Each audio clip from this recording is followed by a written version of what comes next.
All right, welcome to WSQ 37. Today we're going to talk about arthropods and echinoderms. So this is actually going to be the last WSQ on invertebrates. So we've talked about invertebrates like worms and mollusks, and we've talked about a whole host of organisms that fit under this invertebrate class or phylum. And now we're going to talk about the last two major groupings, which are arthropods and echinoderms. We're going to learn about the general characteristics of arthropods. We're going to learn about the structures that are distinct to crustaceans and arachnids, centipedes and millipedes, and insects, those major groups of arthropods. We're going to talk about the main characteristics of echinoderms, known as starfish, and what are the major groups that fit into the echinoderm group. So by the end of this time, you should have a better understanding of what arthropods are, what makes them unique, and what echinoderms are. Let's jump into it. So first of all, the first group we're going to talk about are arthropods. Arthropods are invertebrates that have an external skeleton, also known as an exoskeleton. They have a segmented body, okay? They have jointed appendages, so arms, legs, antenna, things like that. Now, arthropods, the word arthropod, actually the name comes from the Greek, which arthros means joint. If you've ever heard of people that have arthritis, arthritis is a disease of the joints. Podos means foot, so this actually just means jointed feet or jointed leg. There's several different groups that will fit into this particular class of arthropods, but I wanted to just start out by just showing you that we have different things: ticks and scorpions and spiders and different types of crustaceans, shrimp and crabs. All of these fit into this group of arthropods. Now, as we said, there are invertebrates. What's also noticeable, some of the traits, is most arthropods have bilateral symmetry, okay, which is just another thing to think about. That means you can divide them in half. So if I take, for example, a crab and cut it right in half, there's going to be bilateral symmetry. If I cut this scorpion in half, there's bilateral symmetry. If I cut this sow bug in half, there's bilateral symmetry. So not radial symmetry.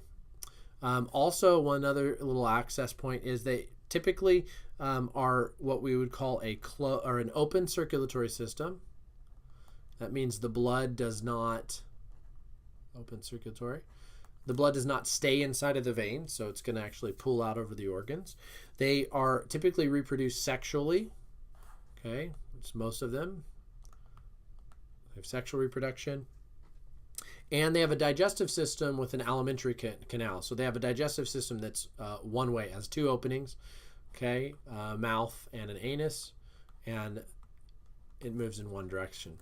Okay, so those are arthropods: invertebrates, external skeleton, an outside skeleton, segmented body, jointed appendages. Now, the groups of arthropods, we can really break these down into four major groups, four large groups. We have the crustaceans, the arachnids, the centipedes and millipedes, and the insects. And what I want to talk to you about is what distinguishes them. And really, there's three things that we're going to look at. We're going to look at the number of body segments, the number of legs or pairs of legs, and the pairs of antennae. Crustaceans have 2 or 3 body sections. So they're going to have the sections we'll be talking about are head, thorax, and abdomen. They're going to have 5 or more pairs of legs in crustaceans. So this little shrimpy guy here, for example. They're going to have 2 pairs of antennae. So you can see that in this shrimp or this prawn. Arachnids have 2 body sections, so they just have a head and a thorax, or a head and an abdomen. They have 4 pairs of legs, so a total of 8 legs, and they have no antennae. Okay, all arachnids that fit into this group. Centipedes and millipedes have 2 body sections, a head and then actually quite a bit of segmented body behind that. They have many pairs of legs. Centipede actually comes from the word centi, meaning 100. And millipede actually means 1,000, but millipedes don't have 1,000 legs. They have 1 pair of antennae. Insects, last group, have 3 body sections: head, thorax, and abdomen. They have 3 pairs of legs, so 6 legs, and they have 1 pair of antennae. So those kind of specific things, when we're going to definitely want to know the difference between crustaceans, arachnids, centipedes, insects, and we're going to talk about them one at a time. So first group is crustaceans. A crustacean is the first arthropod group that has 2 or 3 body sections, as we said, 2 or 3, has 5 or more pairs of legs. Okay, oftentimes they'll call them decapods. Those are certain organisms that have a total of 5 legs. If we look right here, this is a crayfish. Okay, they have 1, 2, 3, 4, and these big arms on front, so they have a total of 5 different legs. Okay, they have 2 pairs of antennae, large antennae and small antennae. Okay. So crustaceans include a bunch of different organisms: crayfish, lobsters, shrimp, crabs. Those all fit to this crustacean group. If you'll notice some structures just to figure out from this, they do have antennae. Antennae are basically used to smell, taste, and touch.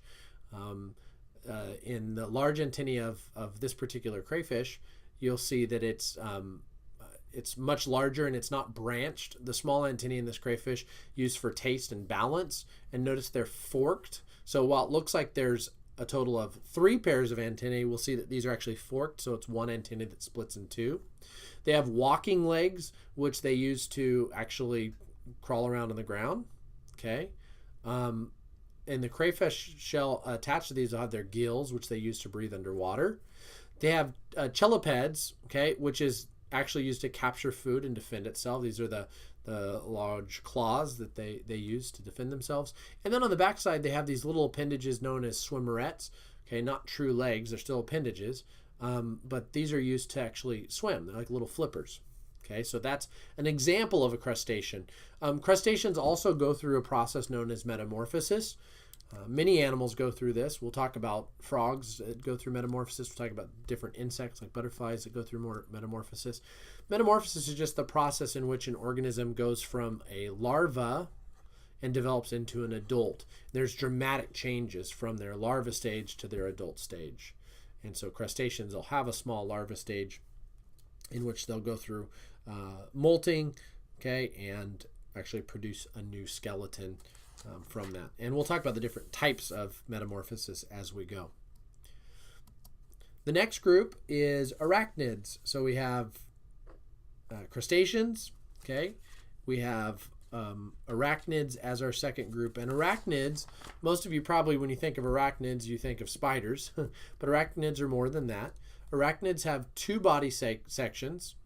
They have 4 pairs of legs, okay? And their 2 body sections would just be the head and the midsection put together, and then a hind section known as the abdomen. So if you look at this particular spider, here's the head and midsection, and here's the abdomen. Okay, if you look at this spider, head and midsection, abdomen, same thing. Garden spider, head and midsection, abdomen. Crab spider, head and midsection, abdomen. Now, they also include scorpions and ticks and mites. And you can see in a scorpion, here's your head and then your abdomen's back here. Notice that they have 4 pairs of legs. Okay, so they have 4 different legs, no antennae. You notice there's no antennae on the spiders whatsoever. Okay, so or on the arachnids. So that's one thing that's a little bit different with arachnids than some of the other groups that we've dealt with here. Okay. The third group are centipedes and millipedes. Oops, excuse me. Go back. Centipedes and millipedes have 2 body sections. They have many pairs of legs, and they have 1 pair of antennae. I've got a diagram here just to show you the difference. Centipedes and millipedes do vary. Centipedes have an interesting major difference to them. If you notice the centipedes have 1 pair of legs per segment. Okay, so most of their segments just have 1 pair of legs. So here's a segment. You'll notice there's one leg, so that's 1 pair per segment. On the millipedes, most of the body segments actually have 2 pairs of legs. So they have a total of 4 legs per segment. Typically, millipedes and centipedes both have around 100 legs. They can have more or less than that, but not typically much. You notice they also have a pair of antennae at the top of their head. But these fit as arthropods as well, and can be dangerous in some cases if you're not careful.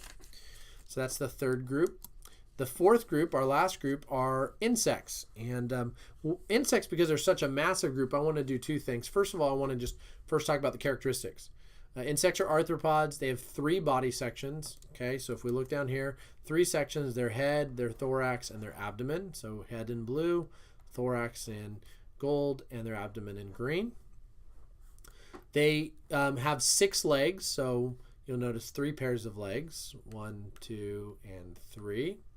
They have 1 pair of antennae, and they usually have 1 or 2 pairs of wings.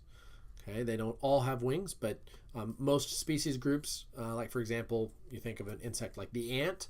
While the ant itself, many of the drone ants and ants that are the lower class ants don't have wings, they do have organisms in their group that do, like the queen. So those are what all insects have in common: 3 body sections, 6 legs, 1 pair of antennae, and 1 to 2 pairs of wings usually. Now the groups can be classified into many different groups, but the major groups are the ones that we see here. Now I wrote down a couple things for you. This right here in the parentheses, those are, each of these is an example of their particular phylum. Okay, I don't expect you to necessarily know those. I want to show you though that there's some similarities in their phylums groups. So you have things like dragonflies and damselflies. That's a group inside of insects, and we know what dragonflies and damselflies look like. Interestingly enough, damselflies and dragonflies, one way to tell them apart is how they sit. So damselflies will actually sit with their wings when they're still. They'll sit with their wings spread out. Dragonflies sit with their wings folded together parallel to their body. Which is just an interesting side note that you probably don't care about, but I'm going to tell you anyways. We have a second group: grasshoppers, crickets, and cockroaches. Orthopetra, Orthoptera, another way to do it. Okay, Orthoptera, that would be like this group here: grasshoppers and crickets. We have true bugs, Hemiptera. Okay, true bugs would be those animals, think of like stink bugs and things like that. We have aphids, hoppers, and cicadas. That's Homoptera. If you've ever seen aphids get on your roses or on different plants. They actually get herded by ants, which is kind of cool. We have beetles, like this guy right here, Coleoptera. We have butterflies and moths, Lepidoptera. We have flies, Diptera. We have sawflies, wasps, and bees, Hymenoptera, I think. Or Hymenoptera. Each of these groups, okay, have, if not dozens, hundreds, if not hundreds, thousands of individual species that fit to them. For example, beetles. There are hundreds of different species of beetle around the world. Many, many different beetles. Many different butterflies and many different flies. So ultimately what I want you to see is that the insect group is massive. It makes up the major portion of all organisms on our planet are arthropods, and of those, most of them fit into this group of insects. And so there's literally just amazing amounts. And this is not all of the insect groups. This is just a portion of them. Now, one thing that's interesting to think about, and what we're going to finish up with these last with insects, is to understand there's 2 different ways that insects go through a life cycle. They're either going to go through a complete metamorphosis or a gradual metamorphosis. And I want to show you the difference between the 2. You've probably been exposed to both of these and didn't even know it. The first life cycle is known as complete metamorphosis. This is and the word that I want you to focus on here is complete. Complete metamorphosis literally means that the metamorphosis, okay, has 4 different but very distinct stages. So in complete metamorphosis, the organism starts as an egg. So let's say in this case, this is fireflies. The firefly lays their eggs in a moist place. The eggs glow in the dark. The eggs will grow into a second stage, which is the larva stage. Okay, they hatch into a larva. That larva feeds on snails and slugs, so it eats and eats and eats and eats and eats. After a time, that larva will go into the pupa stage. This is where the firefly larva actually goes inside of a pupal case. And what's going to happen is this is the major change, the metamorphosis, is it changes from a crawling, mass-eating organism into a flying organism. It's going to develop wings and legs and antennae that were not present in its larva stage. And then ultimately in the 4th stage, it's going to turn into an adult. When its development is complete, the adult firefly comes out of its pupal case, opens up its wings, and now has this amazing, cool glow-in-the-dark tail this light to attract mates, and can actually go and recycle that whole process. So complete metamorphosis is egg, larva, pupa, adult. And that always will happen. Egg to larva to pupa to adult. Every stage is a complete change. And if you'll notice, from egg to larva to pupa to adult, they all look different. So in complete metamorphosis, you always have a unique or a different organism each time there's change. In gradual metamorphosis, it's a little different. There's no distinct larval stage in this. An egg literally starts, that's our first one, it hatches into a stage known as a nymph. Nymph is just like a smaller size of the adult organism. So they'll have the same kind of appearance. They don't have any wings, or if they do, they're really small and probably unuseful. Okay, but basically it looks, you can see in this case of a grasshopper, it looks like the adult grasshopper, just immature. Then in stage 3, it goes into a larger nymph. It'll go through molting, right, which will molt off its exoskeleton and develop another larger exoskeleton, and it'll continue to molt until at some point it emerges into the final adult stage, where it's equipped with its regular wings, and that organism then can use its wings, it can go off and fly and mate, and the whole cycle starts again. Notice in gradual metamorphosis, there's no distinct stage difference. Okay, I mean, besides egg, there's no larval stage. It goes egg to nymph, larger nymph, larger nymph, larger nymph, larger nymph to adult, and repeat over and over again. Okay, so complete versus gradual metamorphosis. Last group we're going to talk about today is echinoderms. Okay, and echinoderms are invertebrates. They have an internal skeleton, also known as an endoskeleton. That means inside, right? Skeleton inside their body. Echinoderms are have what's called a water vascular system that helps them move and helps them catch food. On the end of the water vascular system right here, they have these little things known as tube feet. You can see them right here. The little sticky feet look like almost suction cups that allow them to actually move. Okay, they can move their arms. Also allows them to catch food and move food towards their mouth, which is towards the inside, the underside of the sea star. The water vascular system is amazing. It extends through all of their arms and literally gets pumped through to move them and to help them catch food. It's amazing.